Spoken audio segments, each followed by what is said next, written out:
আমি যে জিনিসটা পছন্দ করি সেই জিনিসটা আমার হয় নষ্ট হয়ে যাবে, আর তা না হলে সহজও হবে না। এই ব্লেন্ডার আমার এত পছন্দ কি বলবো, এ পর্যন্ত আমি কয়টা যে ব্লেন্ডার নিলাম, একটা ব্লেন্ডারও আমার টিকে না। তো এই ব্লেন্ডারটা বিদেশ থেকে আনালাম, প্রায় 6 বছরের উপরে হয়ে গেছে।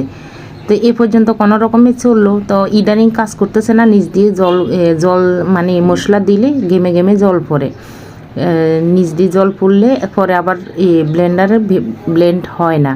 তো আজকে সীমান্তর বাবা ঠিক করে দিল, আবার ও তো আবার পুরোনো জিনিসকে নতুন বানায়, এগুলাই ওর কাজ। তো আগে এগুলা অনেক করতো, কিন্তু এখন তো শুধু মোবাইলে সার্ভিসিং করে। যে ও আজকে ঠিক করে দিল, তো আমি এত খুশি হলাম। তো এই যে দুধ আর কলা দিয়ে একটু শরবত করে ওকে খাওয়াচ্ছি, যেহেতু এত কষ্ট করে আমাকে এটা ঠিক করে দিল। তো আমি একটু শরবত ওকে বানিয়ে খাওয়াবো। আর ততক্ষণে আমার ব্লেন্ডারটাও পরীক্ষা করা হবে যে এটা ঠিকঠাক আছে কি না। তো এদিকে আমার মাসি আসছে, এই মাসিকে দিয়ে আজকে কম্বল ধোয়াবো। তো সেজন্য মাসি আসছে, তো মাসিকে একটু দিতে মাসি যে এত খুশি হলো কি বলবো। মাসি বলে কে সে মজা হয়েছে গো, তুমি কি আমাকে খাওয়ালে, এত ভালো লাগলো, কলিজা ঠান্ডা হয়ে গেছে।